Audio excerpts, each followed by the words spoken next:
joints. And one day he informed me we needed a bass player, which meant me. So that afternoon I came home from school and there's... Dusty Hill was never the loudest member of ZZ Top. Billy Gibbons had the sharp riffs and sharp suits. Frank Beard kept the beat steady. But Dusty was the silent anchor. For over 50 years, he stood at the side of the stage, sunglasses on, long beard swaying, hammering out that deep bass that gave ZZ Top their unmistakable groove. Fans saw him as the cool, mysterious one. He didn't give as many interviews, but when he did, his words carried weight. Behind the stage lights, though, Dusty carried a heavy truth.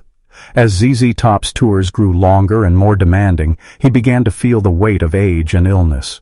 Fans had no idea that before his final show, Dusty had something on his mind, something he needed to confess. It wasn't about fame, fortune, or music. It was about his own fears, his legacy, and the reality of what was coming. That night, before stepping out to play what would be his last concert, he opened up in a way no one expected. Z-Top wasn't just a band. They were brothers. From the Texas bars of the late 60s to massive arenas around the world, they became one of the longest-running bands with the original lineup intact. Their hits like LaGrange, Sharp-Dressed Man, and Tush turned them into rock icons. Dusty Hill was always there, sunglasses covering his eyes, plucking the bass with precision and swagger. But the long road of ZZ Top wasn't without struggle. Endless touring took a toll. The hard-living years of the 70s and 80s, filled with late nights and excess, weighed on Dusty more than anyone knew. While Billy thrived in the spotlight, Dusty often wrestled with doubts.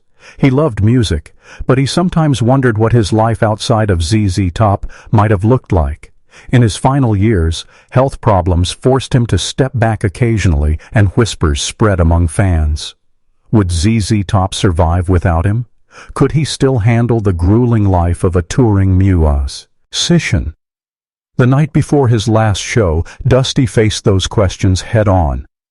When Dusty walked into the venue for what would unknowingly become his final show, he felt different.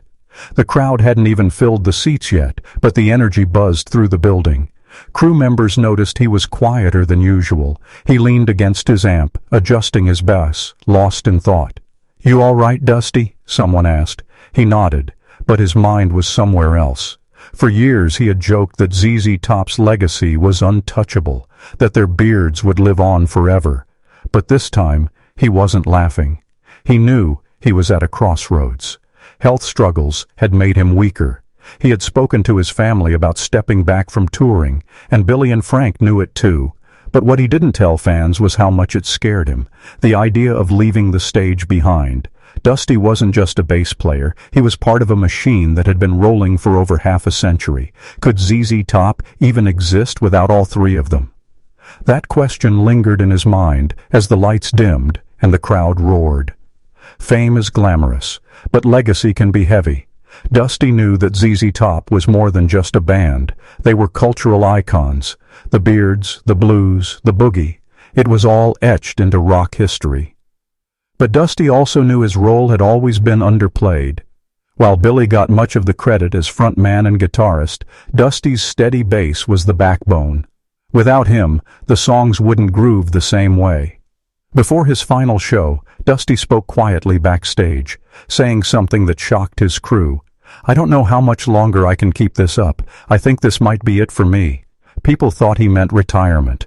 What they didn't know was that Dusty felt the shadow of time creeping up on him. He had no illusions about being immortal.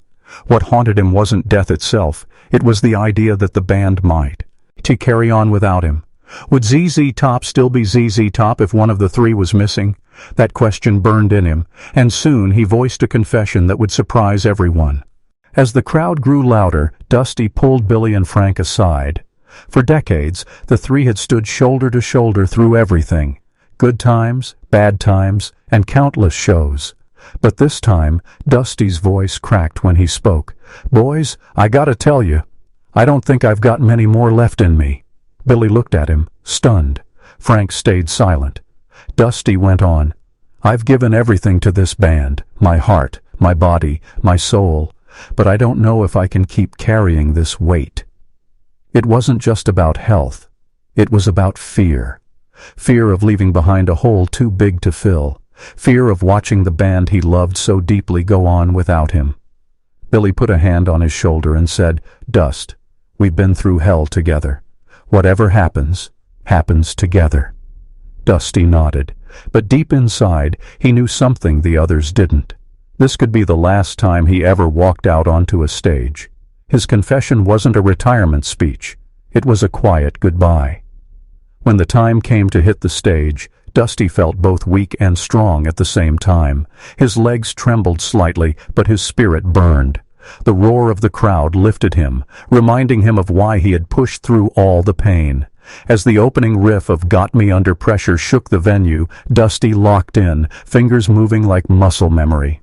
Fans saw the same Dusty they'd always known, stoic, solid, cool as ever. But inside, he felt the weight of every note. He knew he wasn't just playing another show, he was writing the final chapter of his story. Every song felt like a farewell letter. Every cheer from the crowd felt like a blessing.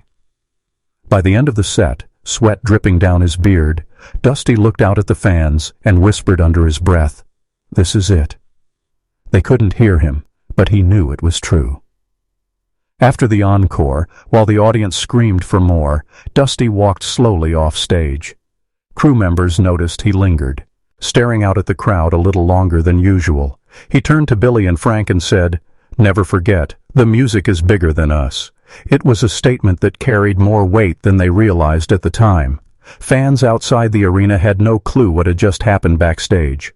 Dusty sat down in his dressing room chair, breathing heavily, staring at his bass. He reached for a piece of paper and scribbled something, a message no one expected.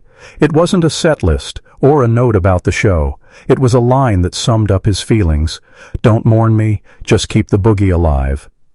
That was Dusty, short, simple, and straight to the point. Dusty didn't announce his retirement. He didn't give fans a long farewell speech. He didn't cry on stage or make it dramatic. Instead, he chose silence. To him, ZZ Top wasn't about the words. It was about the music. His shocking confession remained private, known only to Billy, Frank, and a handful of crew members. But in that silence was power. Dusty's way of saying goodbye was to give fans one last perfect show, one last flawless groove, without letting them know it was the end. That was his gift. Fans cheered, laughed, and sang along, never realizing they were witnessing history. And maybe that was exactly how Dusty wanted it, to leave the stage the same way he lived, steady, mysterious, and unforgettable. A few days later, the world learned the news. Dusty Hill had passed away in his sleep at home. The shock rippled through the music world. Fans couldn't believe it. How could the man who had just stood on stage, rocking harder than ever, be gone so suddenly? Tributes poured in from musicians everywhere. Billy Gibbons revealed Dusty's last words to him were simple but profound. "Let the show go on." That was the true confession Dusty left behind. He wanted ZZ Top to keep moving, even without him. It was a heartbreaking revelation, but also a final act of love for the band. He knew the music mattered more than his own presence, and that's how he wanted to be remembered. Today, when fans look back at Dusty Hill's final show, they realize it wasn't just another performance. It was a farewell wrapped in music. His shocking confession, shared only with those closest to him, revealed the depth of his love for ZZ Top and the fans. He wasn't afraid of death. He was afraid of letting people down. But in truth, he never did. Dusty Hill gave his last ounce of strength to the music, and in doing so, he cemented his place as one of rock's most enduring legends. Even without him, every time a ZZ Top song plays, you can feel his bass thundering, his spirit alive in every groove. His final words still echo, "Keep the boogie alive." And so fans around the world do just that, keeping his memory strong every time they turn up the volume. Dusty Hill may be gone, but his groove will never die.